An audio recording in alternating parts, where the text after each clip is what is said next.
The next time you're at the Dollar Tree, pick up a few boxes of the tumbling tower blocks, and I'll show you how you can use them in your crafts and your DIYs. Before I get into the crafts, I want to show you a few things that come in handy when you're using these tumbling tower blocks. I like to pick up a bottle of wood glue from the Dollar Tree for gluing these together. I also use hot glue too. It just depends on what I'm making. I also use a T-square. This just helps when I'm gluing blocks together to line them up more evenly. And anytime I am using hot glue, I usually put a silicone sheet underneath just to catch anything that might ooze out.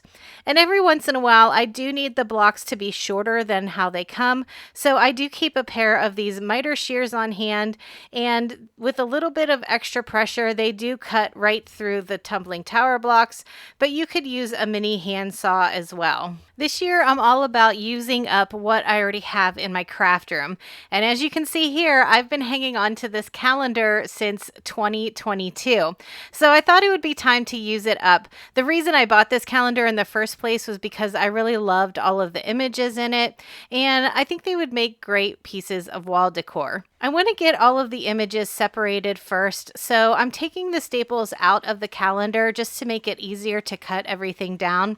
Once I had the staples removed, then I was able to slide the pages right into my paper trimmer and just cut the images off so that I had 12 different images to work with. So essentially you could make 12 different pieces of wall decor. Because this was an unopened calendar, there was a piece of cardboard inside, and I was able to reuse that to back up my image. I would suggest doing this because the paper from these calendars is fairly thin, and I think it would just make it more sturdier if you had something behind it. So like I said, I'm using the thin cardboard that came inside of it, but you could use cereal boxes. I think that cardboard would be strong enough to back the paper up on. Now I'm using some double-sided tape here just to stick down my image. Because this paper is so thin, I was afraid to use something like Mod Podge or a super wet glue because I think it would warp and wrinkle the paper, but something like a double-sided tape won't affect the paper at all. Because this cardboard was just slightly smaller than my image, I did have to go around and cut off any of the excess. You can use the tumbling tower blocks to frame out the entire image, but I just wanted to create two pieces, one for the top and one for the bottom, to make it look like a hanging sign. So I gathered up 6 of the darker tumbling tower blocks that come in the pack, and I'm just hot gluing them end on end. The reason I'm choosing to use hot glue here instead of wood glue is because it's just going to be hanging on the wall. Nobody's going to be picking it up or moving it around or anything like that. So the hot glue is good enough for this type of project. And like I said, I need one piece for the top of my picture and one piece for the bottom. So I created 2 rows of 6 blocks. Also keep in mind, you can paint or stain these blocks any color you'd like.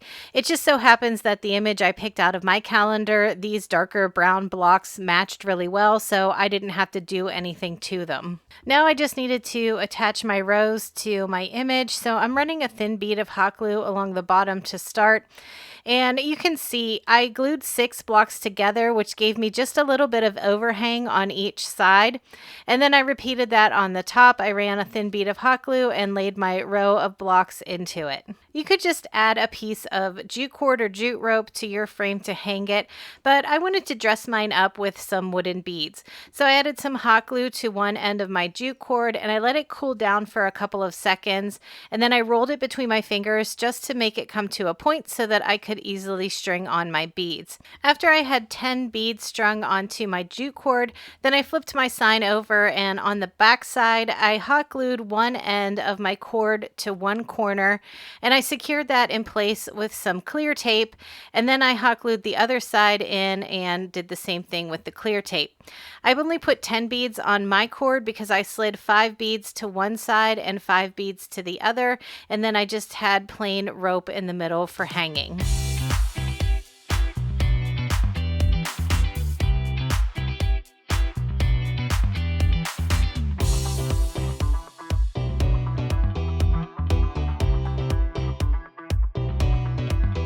After you've created your wall hangings with your calendar pages, have a look at the back side of the calendar and see if you have the mini images like mine does.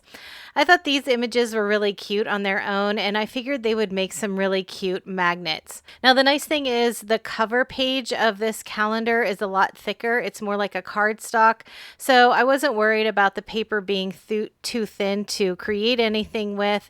I started by cutting all 12 of the images out using my paper trimmer. It doesn't really matter if you use the dark blocks or the light blocks because you're not really going to see much of them anyway, but I did find that 3 blocks was a good size for these mini images.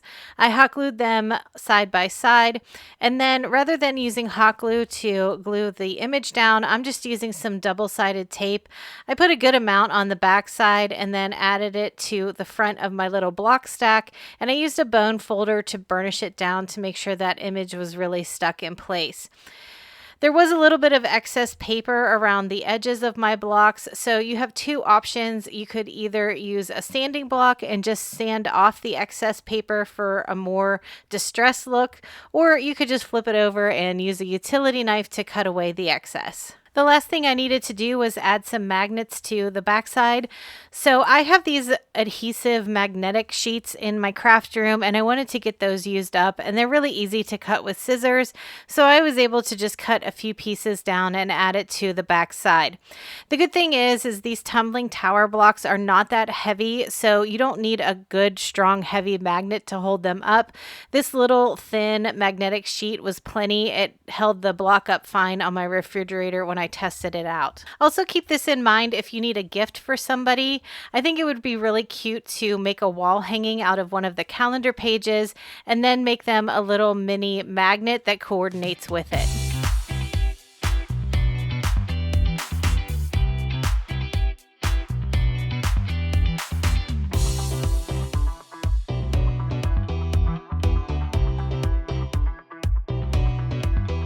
I'm so excited to let you know that this video is part of a collab hosted by my friend Lisa over at Crafting My Best Life with Lisa. She asked me to be a co-host this month, and I'm really excited. It gave me a good opportunity to go through my stash and figure out what things I need to use up. So make sure you check out the description box below. I'll have a link to the playlist so you can check out all of the other creators' videos, and I'll also have a link to Lisa's channel so you can check her out if you haven't already heard of her.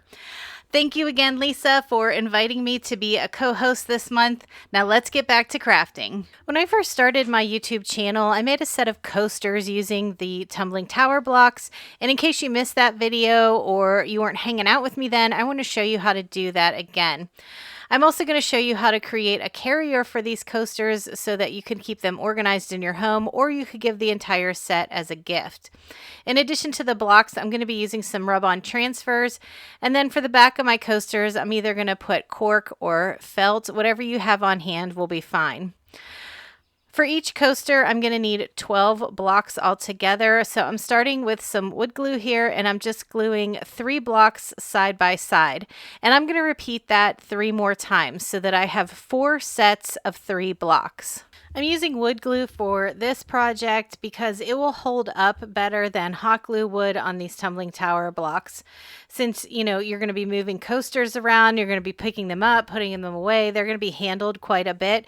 So the wood glue will just ensure that they stay together longer than if you were to use hot glue. Once I had my 4 bundles of 3 blocks glued together, I'm going to use wood glue again, and I'm going to stagger how I'm gluing them together. So you can see in the left-hand corner, I have my 3 blocks facing up and down. So the next set of blocks that I'll glue next to it, they're going to be horizontal. And then I'm going to make that opposite on the bottom as well. So instead of having my vertical blocks on the left-hand side, I'm going to make sure that my vertical blocks are on the right-hand side and my horizontal blocks are on the left side. So each corner of my coaster, the blocks are going to be going in a different direction. I chose not to paint or stain my coasters because I like how the natural wood looks with these rub-on transfers that I'm using. I get these from essentialstencils.com and they're really easy to use and the patterns and designs on them are so pretty. So I picked out 4 of the flowers that I liked and the ones that I thought fit the best on this size of coasters, and I just went through with the craft stick and I started rubbing the sheet down until my transfers were completely on my coaster. If you don't have rub-on transfers, this would be a good place to use up any kind of stickers you might have in your paper crafting stash, or this would be a good place to use up any pretty paper napkins that you have. You could just Mod Podge them right to the front of them. I wanted to add the backer onto my coasters before I started sealing the top, and I do have one of these adhesive cork sheets on hand from the Dollar Tree. I measured my coaster and 3.5 by 3.5 inches is a good size for a backer. So whether you have this cork sheet or if you're just going to use felt, that's the size that you'll want to cut your pieces down to. I like using these cork sheets because they do have an adhesive back and it is pretty strong. I've used it quite a bit before and I've not had any issues with it not sticking well. So I was able to peel the backer off of my cut down cork sheet and just apply one piece to the back side of each of my coasters. I wanted to seal in that rub-on transfer and protect the surface of my coasters, so I'm using some Mod Podge and I'm just going to apply 2 coats to each coaster, making sure that the first coat dries really well before putting on my second coat. The last time I made a set of coasters, a few of you suggested that I use the dishwasher safe Mod Podge to heat protect the coasters a little more, and that is a great idea, and I will definitely be doing that in the future. But in the interest of using up what I already have, I'm going to use up my matte Mod Podge, and then I'll look into getting the dishwasher safe Mod Podge. While my Mod Podge was drying, I wanted to create a box to hold all of my coasters. So to create the 4 sides of my box, I'm just gluing together 8 blocks side by side, and I'm going to repeat that 3 more times so that I have 4 sets of 8 blocks glued together. Then I just needed to connect all 4 pieces to create a box, and this is where that T-square comes in handy. I laid one of my panels down on the bottom. I added a little hot glue to the side of the second panel, and then I placed it in the T-square to make sure that it was lined up nice and straight. Now I'm using hot glue for this part because it is just going to be a box that holds the coasters, so I feel like the hot glue is enough to hold everything together. Once I had 3 of the sides glued together, then I went on the inside of the box and ran another bead of hot glue just to give it a little more stability and security. And then to attach my final 4th side, I just added hot glue to the long ends and attached my 4th side, laying it into the T-square to make sure that it was nice and straight. If you're feeling really ambitious, you could create a bottom for your box out of the tumbling tower blocks also, but I wanted to make my life a little bit easier, and I was also running out of time to craft on this day, so I'm just using some craft sticks. I cut them down to the size that would fit across my box, and then just using a little hot glue, I spaced them out across the bottom of the box.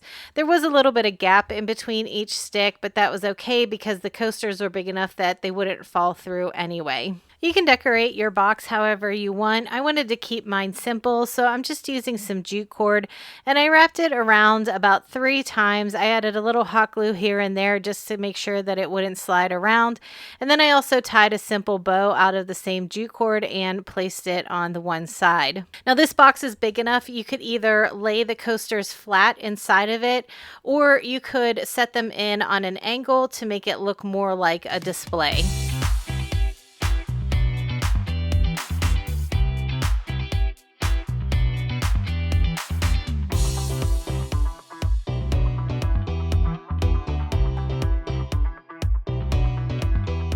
I love adding greenery and florals to my home decor at this time of year. And I'm sure you're like me and you probably have a couple empty cans laying around. I grabbed one of the larger ones and I'm going to be using both colors of the tumbling tower blocks. Now this step isn't necessary, but I did want to cover up my can a bit so you wouldn't see that metal peeking through. I'm just using some craft paper and I taped it on to start, and then I used some hot glue as I was rolling it around the edges. Once I cut off the excess and used some clear tape to hold it in place, I started cutting tabs on both ends, and on the open end I added some hot glue to the inside and tucked all my tabs towards the inside, and on the bottom I just used some hot glue and folded my tabs into it. You could paint your can if you wanted to, but since I already had some craft paper laying around, I just thought this would be easier. You can make this planter whatever size you'd like, so don't worry if you don't have the same size can that I do. So no matter what size of object you're using, whether it's a can or a jar or a vase, I started with one color of the tower blocks and I started laying them so that they would go around my can. So you can see I placed a bunch of them down on my silicone mat here. I lifted out the can and I reformed the shape. None of my blocks touched, and that was okay. If your blocks do touch, that's fine too. I just wanted to make sure that my can would slide in and out of that size ring fairly easily. Now, without moving any of my blocks, I'm just adding some hot glue and I'm moving on to my second color. You can make yours all the same color if you'd like, but I thought it would look pretty if I alternated the colors. And you can see here, I'm just using some hot glue and I'm laying my second row of blocks in between my first row. And I'm being really careful not to move around my blocks too much because I want to make sure that I keep that same shape as I'm going around. So once I had my second row in place, I put my can back down inside just to make sure that it would keep sliding in and out with no resistance. And then I just started working my way up until I got the height that I liked. And I alternated colors each time I went around the rows. I tried to make sure that I was stacking the blocks up correctly and I wasn't losing the shape as I moved my way up. Sometimes I would have to adjust it here or there, but the important thing to remember is after you finish a row or after you finish 2 rows, you take whatever you're using, whether it's a can or a jar, and slide it back down inside just to make sure that it's going to keep fitting as you keep moving up. If you start to feel like there's a little resistance as you're sliding it in and out, that may be because you're starting to tilt the blocks inward and you're closing in on your shape. So on the next row, just try to make your blocks go more towards the outside and it should correct itself.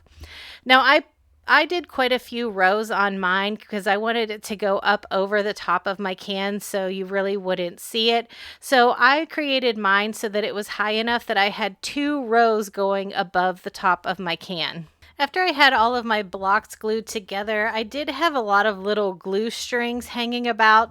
So I just took my heat gun and I started running it around the edges. This takes care of any of those little glue strings that you might have going on. And anywhere that maybe it dripped a bit, you can heat it up with the heat gun and then remove some of the excess.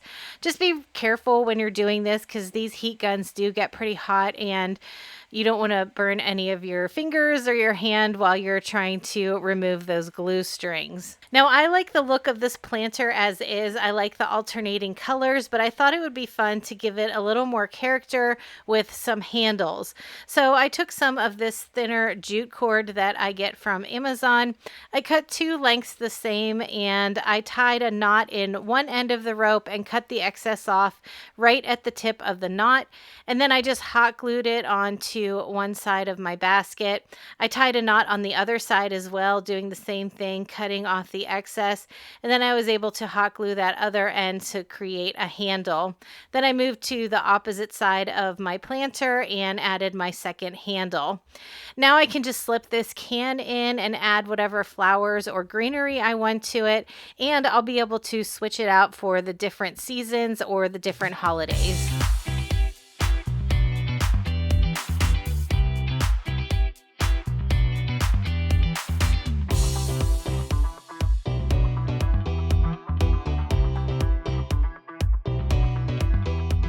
I saw this wooden butterfly cut out at the Dollar Tree and I thought it would look so pretty in a frame.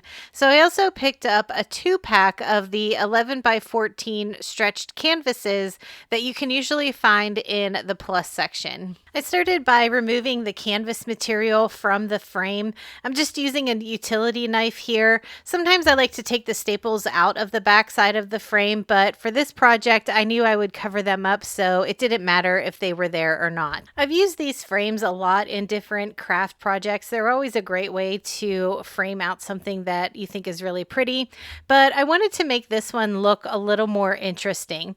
So with my tumbling tower blocks, I'm starting in the bottom right-hand corner. I hot glued one block down right in the corner, and then next to it I hot glued 2 blocks together, and I'm gluing that next to it. So I centered the 2 blocks within the 1 block, and then I just repeated that the whole way across the frame. So you can see I have 1 block, then a set of 2, then another single block, and then a set of 2. And I went the whole way around the frame with this. Now, in some of the corners, the blocks didn't quite meet, but because I'm using that wooden frame, it all blended together, and I think this pattern just gave a little more interest to my frame. And keep in mind, this is another one of those times where you can choose to paint or stain this however you'd like. I do like the natural wood color of this, but I thought I would step out of my comfort zone and do something a little bit different. We actually had a sunny day here in PA, so I went outside and I gave both my butterfly and my frame 2 coats of a satin finish black spray paint. I was so glad that I was able to spray paint these. I think whenever you have intricate little parts like the cutout on the butterfly or the different areas of the frame, it just makes it so much easier to spray paint it rather than trying to hand paint it. After my paint was nice and dry, it was time to put everything together. I cut down a scrap piece of cardboard that was slightly smaller than my frame, and I was able to use some hot glue around the edges of it, and I glued it back down on top of that canvas material that I had originally removed from the frame. I used scissors to cut off all of the excess canvas material from my backing piece, and then I was able to just use some hot glue on the back side of my frame and place the canvas on the back. I added some hot glue to the back side of my butterfly, and then I just centered it within the frame. I don't usually use a lot of black when I'm crafting, but I really like how this turned out. I think it's a cool modern piece, and I really like the interest and the design that the tower blocks give to the frame.